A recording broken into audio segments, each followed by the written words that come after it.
Okay, as everyone should have seen on the front of their screen, this meeting has November 16th, 2022 meeting of the Jeffreys Point Neighborhood Association Planning and Zoning meeting is being recorded. The copy of the video recording is available on our website at jeffreyspoint.org. You are not required to be visible on screen. You are not required to have your voice be recorded. You are welcome to submit comments and questions through the chat if you wish to do so. And you may also change your name as it appears here on the Zoom recording. We do thank you for joining us here this evening. We are aware that there are many responsibilities that people have and pulls on their time. So we appreciate you being here this evening. My name is Margaret Farmer, and I am co-chair of the Jeffreys Point Neighborhood Association. Rachel? Hi, I'm Rachel Bloomerth. I'm the other co-chair of the Jeffreys Point Neighborhood Association. Susan? Hi, I'm Susan Huang. I am the vice chair. Andrew? Hi, I'm Andrew Pike. I am the treasurer. Hey, I'm Josh Fred. I'm the secretary, and back to Margaret. And I'm just checking to see who from our planning and zoning committee is here. And it looks like we have Karen Madalena here. Yep. And we'd like to call out that Karen is part of our planning and zoning committee. She is meant to provide additional feedback and knowledge in regards to this particular project. As a community member for a number of years, she has a great deal of knowledge about the growth and development of Haynes Street. And so we thank her as we thank all of our board members for being here this evening.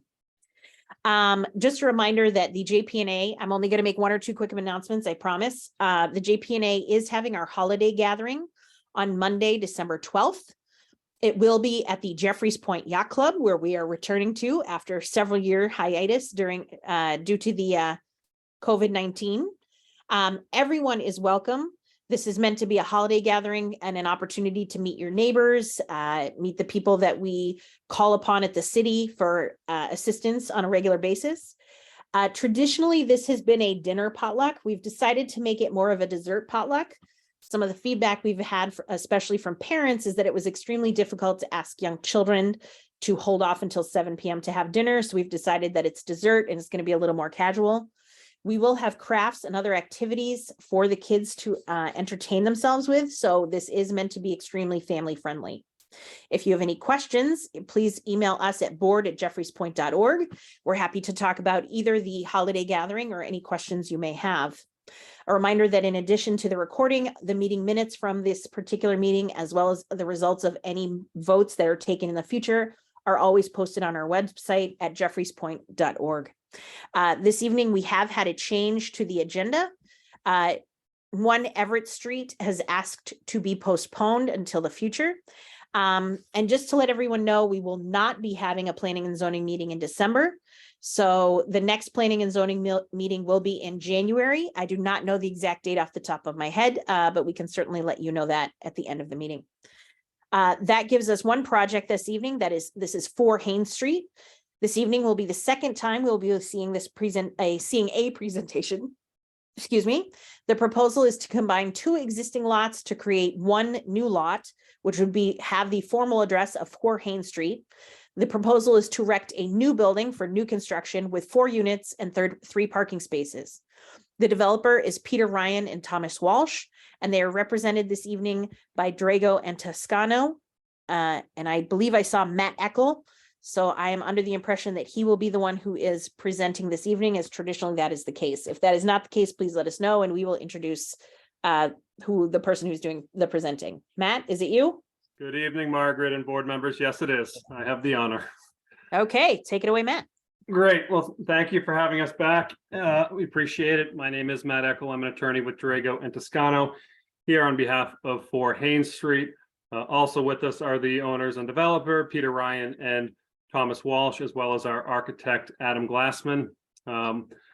Just a little bit of background. Obviously, as Margaret mentioned, this is our second time before the subcommittee. Part of our task after the last meeting was to complete a shadow study, which we did and was submitted to the board, and to also work with abutters who showed up at the first meeting. There were some concerns about construction management if and when this project were to be approved. Just for the board's knowledge, we did reach out, I believe, a week ago A number of the abutters, I believe, are on this call who were on the email. For one reason or another, we haven't had a formal meeting yet, so we'd like to continue that dialogue. But internally, our team has started to put together some thoughts on what needs to go into a CMP, a construction management plan, with ongoing feedback from the abutters. And that would include things like traffic, storage of materials, work times, timelines on the project as it gets going, continuous updates, which could be done on a similar email thread like the one that we've started, police details, things of that nature. So we did put some thought in on our end and welcome the ongoing feedback and kind of working meetings with abutters. But again, for one reason or another, we haven't quite had the opportunity to sit down, and we'll take any feedback tonight and certainly would love to hammer out a date to have a more formal meeting with the abutters as a whole. So that's just kind of a general update on where we are.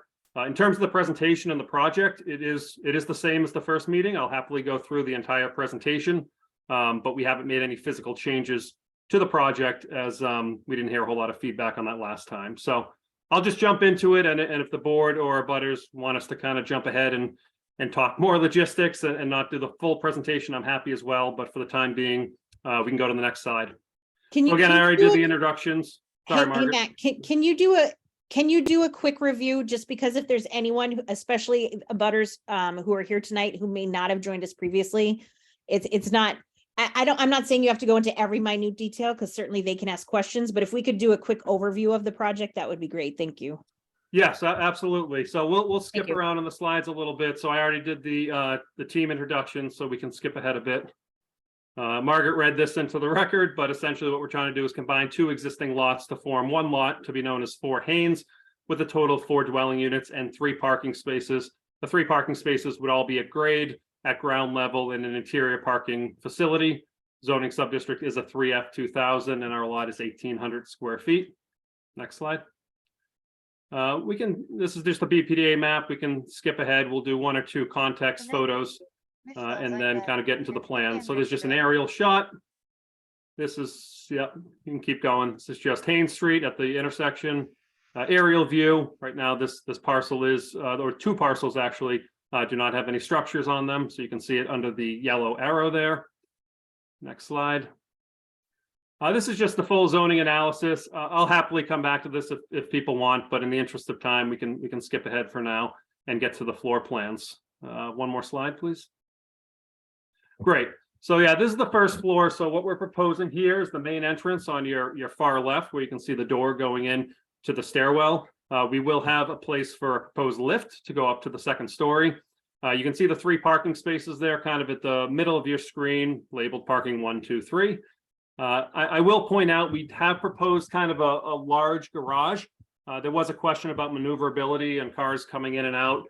We know the street is narrow, so the larger garage gives us kind of an opportunity to really make sure those vehicles can line up and maneuver internally to the structure and then back out clean. So I did want to point that out. You can see it's very small, but we do have a 16-foot wide garage entrance and door outlined right there on the plan. We're also proposing bike racks. So we have the 3 parking spaces for the 4 units. 2 of the units, as we'll get to, are studio units. So we wanted to provide some interior bike parking as well. And then we also have a dedicated trash area, which is over back on the left side. The only other thing I'll point out here is you have the door next to parking space number 1 leading you into the backyard. So all residents would have access to that rear yard. Next slide, please. So this is the 2nd floor. So these units are fairly similar. They're both designed as essentially studio units, but you can see there is a nice divider there between the sleeping area as well as the living kitchen area. The back unit, which we'll call unit 2, does have a rear deck for outdoor living space. The front unit does not have that because we are right at the front yard setback, so we can't have a deck out the front, but we do have open space for unit 2. And then going up to the 3rd floor on the next slide is the lower level of units 3 and 4. So you can see on the left with the description or by reading the plans that we have a kitchen living room area here, as well as kind of a separate reading nook. And again, similar to the floor below, the back unit, which is unit 4, will have access to a rear deck and outdoor space. And then going up to the 4th floor in the next slide, you'll see both of these units have 3 bedrooms and 2 bathrooms as the top level of this building. I believe the only other slides we have are elevations and renderings, so we can go through those quickly. Oh, I apologize. Units 3 and 4 both have dedicated roof decks. You can see they've been pulled towards the middle of the building, really on all 4 sides, to really pull them off the street and away from any abutters. These would also be accessed by hatches too, so there wouldn't be any head houses.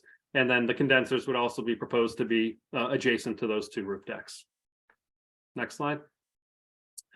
So this is just the proposed front and right elevations.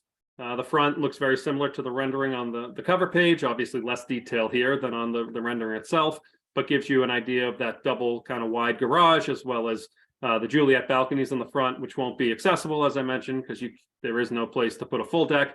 And then you can see at the top the roof decks, which you kind of get a feeling for where they are here, but again, won't be visible because they'll be pulled back. Next slide. And here, just the rear and left side elevations. The rear, you can just see kind of the decks being called out, as well as that door I mentioned coming out of the first floor at the rear to enter the backyard. And then the left side elevation just gives you kind of a full profile of the building once again. Next slide. And we can end on this slide again, a rendering of the proposed structure. Again, just cleans up what I mentioned on the elevation with the Juliet balconies, the front door there being on the bottom left, and then the wide garage giving a little bit more access and egress to vehicles. So with that, Margaret and the rest of the board members, I will pause and certainly take any feedback from the board or from abutters. And thank you again for the time this evening. Okay. Matt, do you want to go through the shadow study? You can certainly pull it up and show it.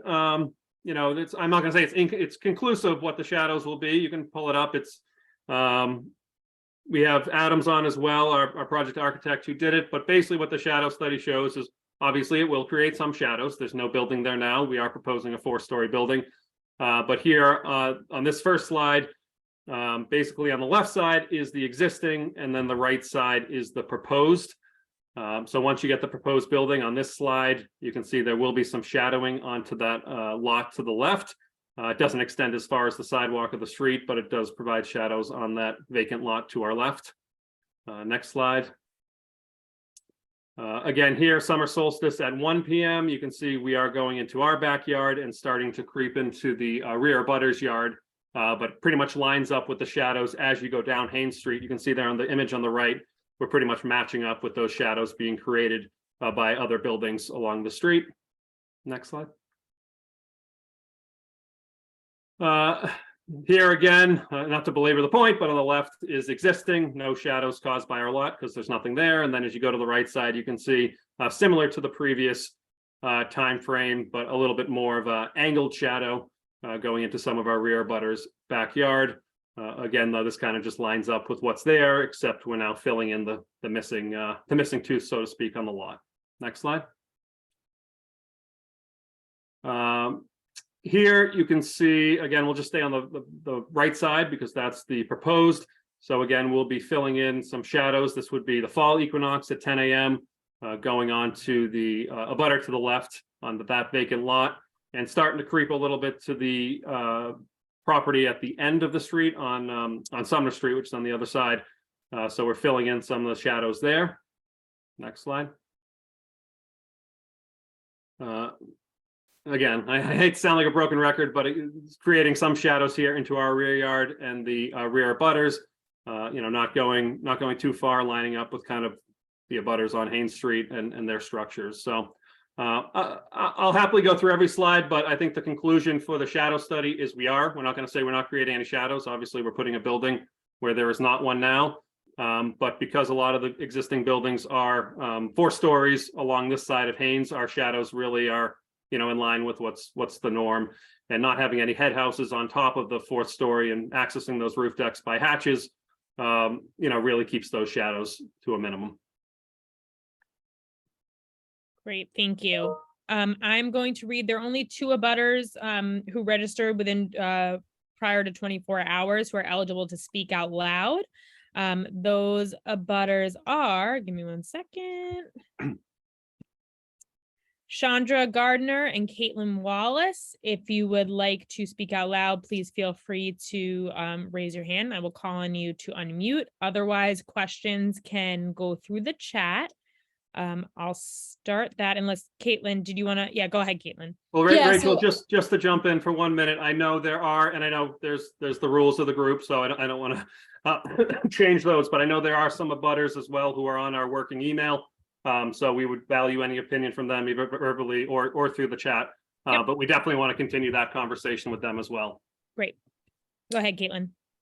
Yeah, so I just, as you guys know, the abutters have been in contact via email. So, and it's the same group of people that were on the previous email. So I don't want to, break regulation here, but if I could cede my time to Jennifer Green, who kind of is speaking on behalf of this group, I would like to do that. So we have to keep precedent and only allow people who registered more than 24 hours advance so we can confirm a butter status. So unfortunately, everything else will have to go through the chat. Fair But enough. also know that for the voting meeting, when this goes to the voting meeting, if you register before 24 hours, then you can speak. Yep, fair enough.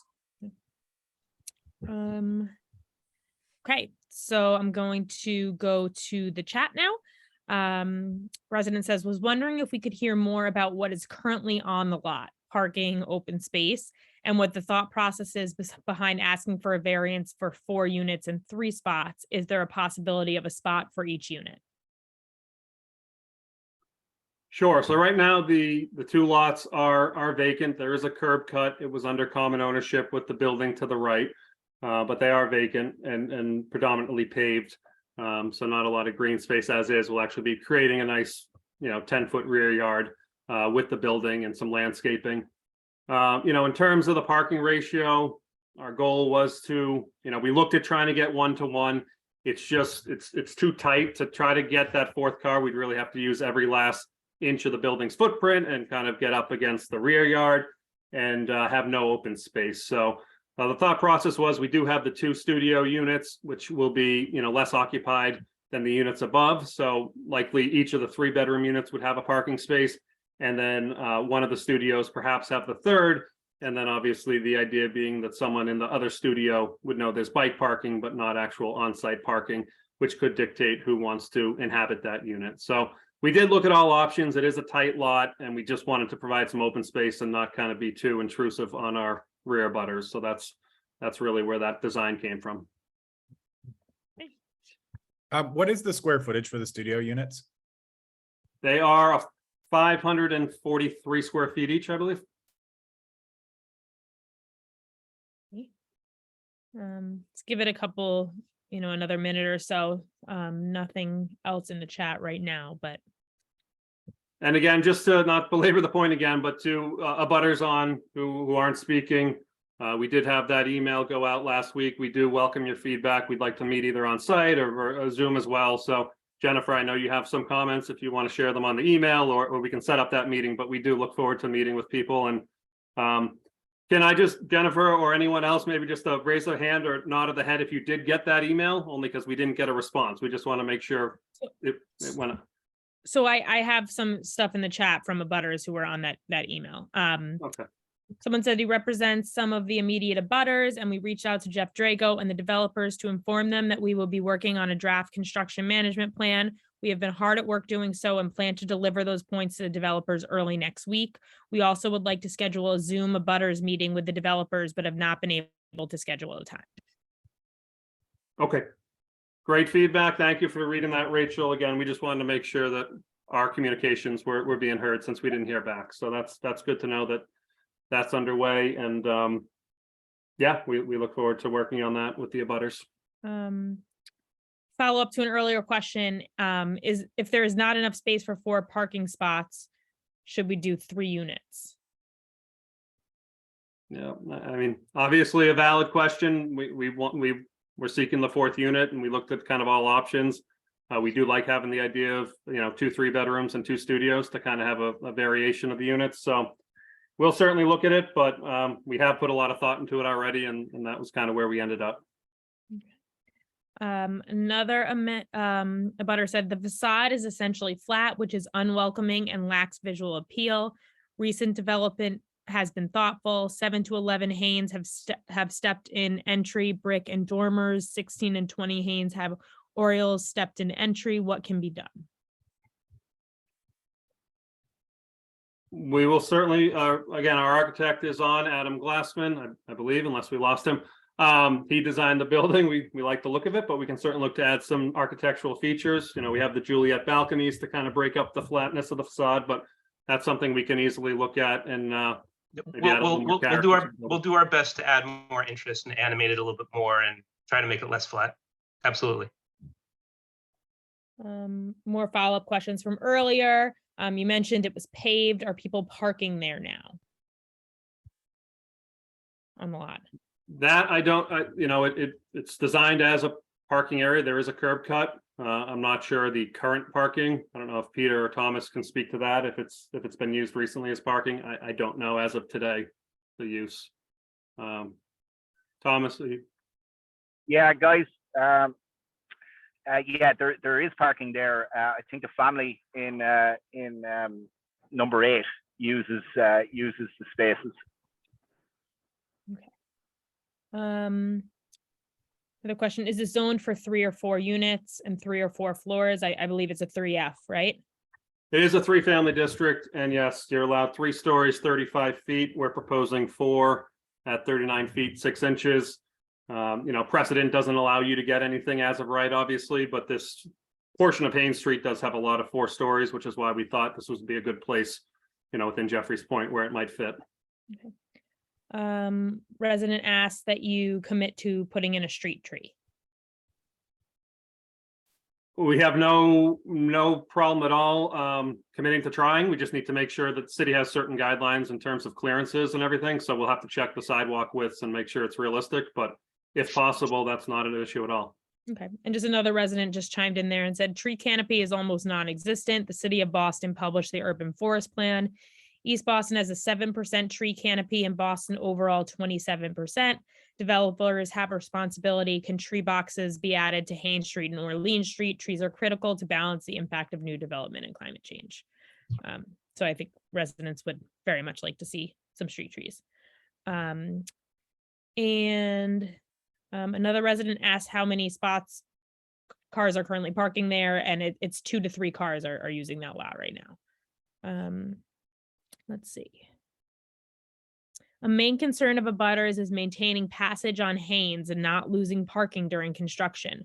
We will address that in more detail in our management plan, but could you speak out loud to your plans for maintaining parking and clear passage through Haynes during construction? I can say overall, and again, Thomas or Peter can jump in as the developers, so that'll be very much a part of the construction management plan. The idea would be to limit any kind of obstructions as much as possible. You know, on the rare occasion, if utilities had to go in, we'd be working with BTD and BPD for, you know, any kind of details that may be needed. But, you know, the goal is not to block the street.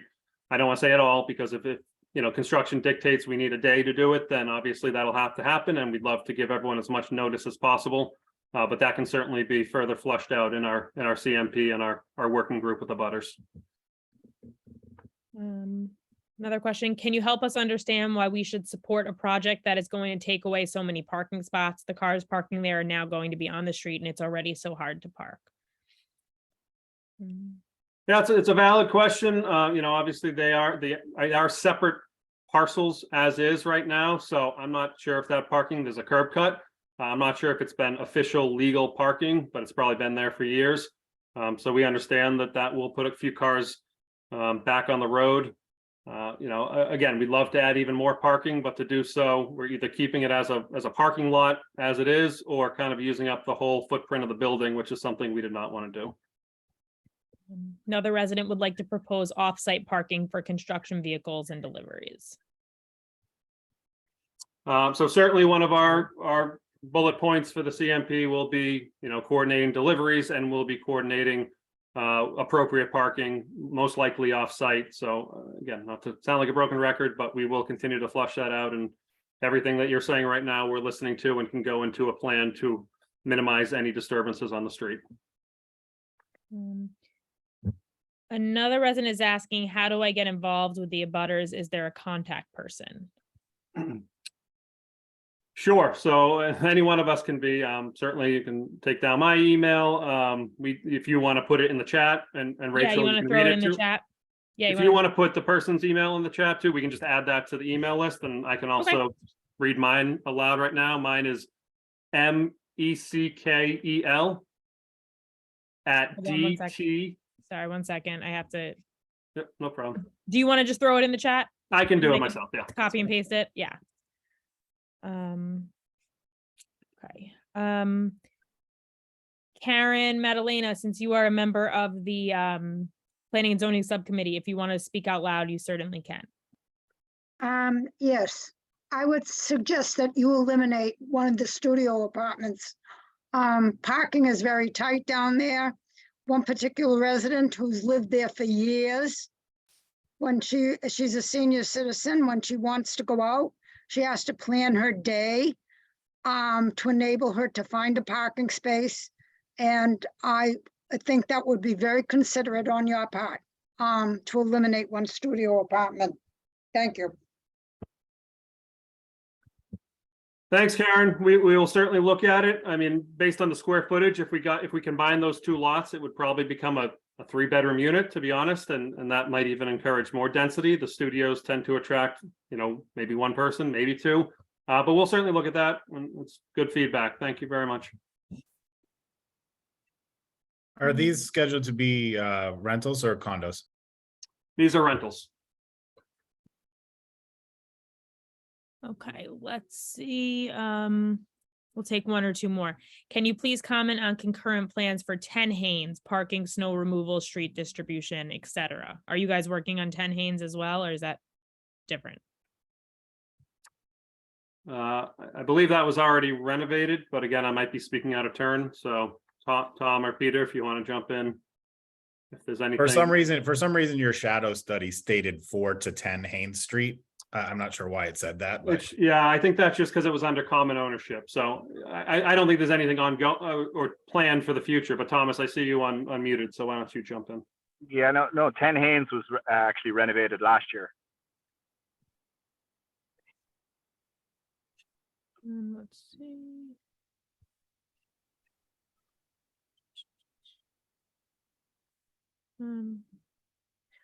Question is, how many buildings does the owner own? Is it just in Eastie? Where else? Has the sale also gone through? I'll defer it again to Thomas. I don't know their entire portfolio, but yeah, no, the sale of the building has it's in contingent at the moment. It's contingent, so hope that answers your question. They were also asking about your other properties that you own. Personally, I have a few properties around East Boston. East Boston is where I do all of my developments. I live in East Boston myself. I've lived here for the last kind of 3 years. So I'm part of the community and understand that this is really kind of like a community effort. So that's why we're very, very keen to sit down with everybody and just really hear the feedback.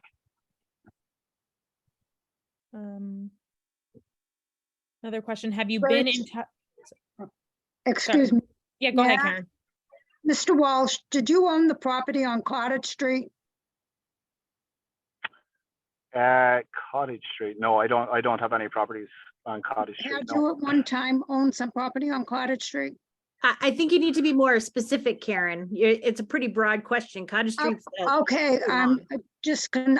not concerned. I just, for curiosity's sake, up towards Webster Street, you came in, maybe it's not you, but to legalize a house, and then it was put up for sale.